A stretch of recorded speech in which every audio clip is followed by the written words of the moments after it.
Benz food and ട്രാവലിൻ്റെ പുതിയൊരു വീഡിയോയിലേക്ക് എല്ലാവർക്കും ഒരിക്കൽ കൂടി സ്വാഗതം. നമ്മളിന്ന് പ്രിപ്പയർ ചെയ്യാൻ പോകുന്ന ഒരു ചിക്കൻ മഞ്ചൂരിയനാണ്. നമ്മൾ റെസ്റ്റോറൻറ്റിലൊക്കെ പോയി കഴിക്കുന്നതിനേക്കാളൊക്കെ നല്ല ടേസ്റ്റി ആയിട്ടുള്ളൊരു റെസിപ്പിയാണിത്. ഒരു 15 മിനിറ്റ് കൊണ്ട് ഉണ്ടാക്കാൻ പറ്റുന്നൊരു റെസിപ്പിയാണിത്. നമുക്കൊന്ന് പ്രിപ്പയർ ചെയ്തിട്ട് വന്നാലോ?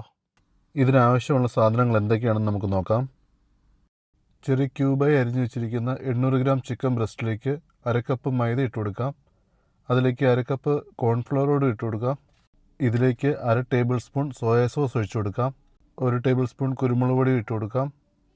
ഒരു മീഡിയം സൈസ് മുട്ടയും ആവശ്യത്തിന് ഉപ്പും കുറച്ച് വെള്ളവും ഒഴിച്ച് നന്നായി മാരിനേറ്റ് ചെയ്ത് ഒരു 15 മിനിറ്റ് റെസ്റ്റ് ചെയ്യാൻ വെക്കാം. ഇനിയും ഇതിനാവശ്യമുള്ള സോസ് ഒന്ന് മിക്സ് ചെയ്ത് വെക്കാം. 3 table spoon tomato ketchup, 1 table spoon soya sauce, 2 table spoon green chilli sauce, 1/2 cup വെള്ളം. ഗ്രേവി കൂടുതൽ വേണമെങ്കിൽ ഒരു കപ്പ് വെള്ളം വരെ ആവാം. ഇത് നന്നായി മിക്സ് ചെയ്ത് മാറ്റി വെക്കാം. അതിനുശേഷം ഒരു ബൗളിലേക്ക് 1 ടേബിൾ സ്പൂൺ കോൺഫ്ലവർ ഇട്ട് 2 ടേബിൾ സ്പൂൺ വെള്ളവും ഒഴിച്ച് നന്നായി മിക്സ് ചെയ്ത് വെക്കാം. അതിനുശേഷം ഒരു പാൻ എടുത്ത് അതിലേക്ക് എണ്ണ ഒഴിച്ച് നമ്മൾ മാരിനേറ്റ് ചെയ്ത് വെച്ചിരിക്കുന്ന ചിക്കൻ ഇട്ട് കൊടുക്കാം. ഒരു 70% നമുക്ക് വെന്ത് കിട്ടിയാൽ മതി. ചിക്കൻ ഫ്രൈ ചെയ്ത് മാറ്റി വെച്ചതിന് ശേഷം അതേ എണ്ണയിൽ തന്നെ നമുക്ക് കുക്ക് ചെയ്യാം. ആദ്യം നമുക്ക് ഒരു 8 അല്ലി വെളുത്തുള്ളി ചെറുതായി ചോപ്പ് ചെയ്ത് ഇട്ട് കൊടുക്കാം. അതിനുശേഷം 1 ഇഞ്ച് നീളമുള്ള ഇഞ്ചി ചെറുതായി ചോപ്പ് ചെയ്തിട്ട് കൊടുക്കാം. ഇത് ഹൈ ഫ്ലെയിമിൽ വേണം കുക്ക് ചെയ്യാൻ. ഇതിൻ്റെ നിറം മാറി വരുമ്പോഴേക്കും നമുക്കിതിലേക്ക് സ്പ്രിംഗ് ഓണിയൻ്റെ ബോട്ടത്തിലുള്ള വൈറ്റ് പാർട്ട് ഒരു 1/2 കപ്പ് ഇട്ട് കൊടുക്കാം. അതിനുശേഷം ഒരു പച്ചമുളക് ചെറുതായി ഇതിലേക്ക് അരിഞ്ഞിട്ട് കൊടുക്കാം.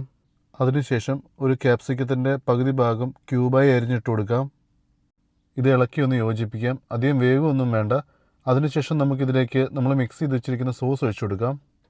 ഇത് ചെറുതായിട്ടൊന്ന് തിളയ്ക്കുന്നത് വരെ ഒന്ന് വെയിറ്റ് ചെയ്യണം. ഇത് ഹൈ ഫ്ലെയിമിൽ തന്നെ കുക്ക് ചെയ്യണം. അതിനുശേഷം നമ്മൾ മിക്സ് ചെയ്ത് വെച്ചിരിക്കുന്ന കോൺഫ്ലവർ ഒഴിച്ചു കൊടുക്കാം. ഈ സമയത്ത് നമുക്ക് ഉപ്പൊന്ന് ചെക്ക് ചെയ്ത് നോക്കാം. ഉപ്പ് കുറവുണ്ടെങ്കിൽ ആവശ്യത്തിനുള്ള ഉപ്പിട്ട് കൊടുക്കാം. ഇതൊരു തിക്കാവുന്നതൊരു വെയിറ്റ് ചെയ്യണം. നല്ല തിക്ക് ഗ്രേവി ആകുമ്പോഴേക്കും നമുക്കിതിലേക്ക് ഫ്രൈ ചെയ്ത് വെച്ചിരിക്കുന്ന ചിക്കൻ ഇട്ട് കൊടുക്കാം. ഇത് നന്നായി ഒന്ന് ഇളക്കി യോജിപ്പിക്കണം. ഇത് ഒരു 10 മിനിറ്റ് കൊണ്ട് വീട്ടിൽ തന്നെ ഉണ്ടാക്കാൻ പറ്റുന്നൊരു ഡിഷാണ്. ഇത് നന്നായി യോജിപ്പിച്ചതിന് ശേഷം നമുക്കിതിലേക്ക് സ്പ്രിംഗ് ഓണിയൻ ഇട്ട് കൊടുക്കാം. ഇനി ഫ്ലെയിം ഓഫ് ചെയ്ത് ഇത് നന്നായി ഇളക്കി ഒന്ന് യോജിപ്പിക്കാം. അങ്ങനെ ചിക്കൻ മഞ്ചൂരിയൻ റെഡി ആയിട്ടുണ്ട്. നിങ്ങൾക്ക് ഇഷ്ടപ്പെട്ടെങ്കിൽ എൻ്റെ വീഡിയോ ലൈക്ക് ചെയ്യാനും സബ്സ്ക്രൈബ് ചെയ്യാനും മറക്കരുത്.